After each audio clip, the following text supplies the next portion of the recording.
हाल के चुनाव परिणामों के अनुसार नरेंद्र मोदी के नेतृत्व में लगातार तीसरी बार एनडीए की सरकार बन रही है। लेकिन इस बार सत्ता की चाबी नीतीश कुमार और चंद्राबाबू नायडू के हाथों में रहेगी। इससे भाजपा को अपने कोर एजेंडे को आगे ले जाने में कठिनाई हो सकती है। नीतीश कुमार ने अपने शासनकाल में सांप्रदायिक सद्भाव बनाए रखा है और अल्पसंख्यकों के लिए कई महत्वपूर्ण योजनाएं चलाई है। उन्होंने आरक्षण पर बहस छेड़ी और बिहार में जाति आधारित सर्वेक्षण भी करवाया।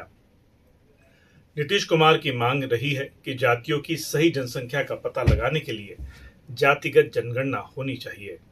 आरजेडी का कहना है कि सामाजिक न्याय के लिए नीतीश कुमार गठबंधन बदल सकते हैं। नीतीश का पाला बदलने का इतिहास रहा है, इसलिए अगर उन्होंने एनडीए का साथ छोड़ा तो भाजपा के लिए मुसीबतें बढ़ जाएगी।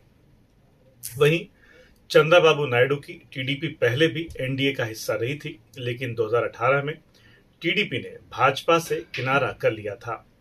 2024 में टीडीपी फिर से एनडीए का हिस्सा बनी।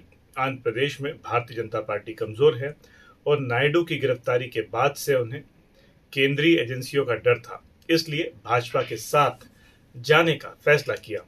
टीडीपी और भाजपा के बीच मुस्लिम आरक्षण को लेकर भी असहमति रही है।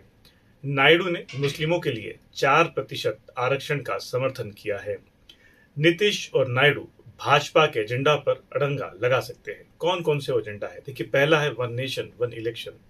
ये भाजपा का बड़ा एजेंडा है, लेकिन नीतीश और नायडू इसका विरोध कर सकते हैं। यूनिफॉर्म सिविल कोड, ये भाजपा के कोर एजेंडा में शामिल रहा है, लेकिन नीतीश और चंद्रबाबू नायडू इस पर भाजपा को बैक स्टेप लेने के लिए मजबूर कर सकते हैं। तीसरा है जातिगत जनगणना। नीतीश कुमार बिहार में जातिगत जनगणना करा चुके हैं और वो देश भर में जातिगत जनगणना की मांग कर सकते हैं। चौथा है बिहार को विशेष राज्य का दर्जा। नीतीश कुमार लंबे समय से बिहार को विशेष राज्य का दर्जा दिलाने की मांग कर रहे हैं। इस बार वे मोदी सरकार पर हर संभव दबाव बनाएंगे। और पांचवा है मुस्लिम तुष्टीकरण की राजनीति। नायडू ने मुस्लिमों के लिए 4% आरक्षण और हज यात्रियों को 1 लाख रुपए देने की घोषणा की है। नीतीश का भी मुस्लिमों को लेकर सॉफ्ट कॉर्नर रहा है। कैबिनेट में पावरफुल मिनिस्टर की मांग। जी हां, नीतीश कुमार, चंद्रबाबू नायडू और चिराग पासवान मोदी कैबिनेट में पावरफुल मिनिस्टर के लिए दबाव जरूर बनाएंगे। 2019 में नीतीश की पार्टी ने मोदी मंत्रिमंडल में शामिल होने से इनकार कर दिया था।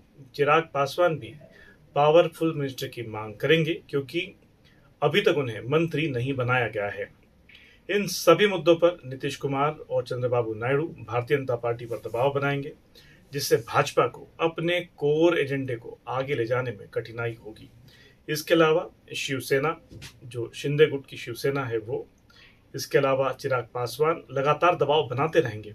और एक बात और आपको अहम बता दूं कि ये जो सरकार होगी उसमें, चूंकि ये गठबंधन सरकारों का दौर वापस आ गया है, गठबंधन सरकारों में किस जो बड़ी पार्टी है उनका वन साइडेड एजेंडा नहीं चलता। अभी तक जो पिछले 10 सालों में हमने देखा, भारतीय जनता पार्टी को भले ही केंद्र में एनडीए की सरकार रही, लेकिन भारतीय जनता पार्टी कभी दबाव में नहीं आई, क्योंकि उनके पास खुद के दम पर अपना बहुमत था। 272 का जादुई आंकड़े से वो कहीं आगे थे।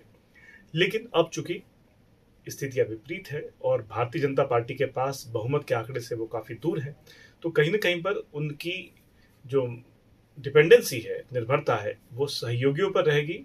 और कोalition गवर्नमेंट का दौर कभी भी अच्छा नहीं होता।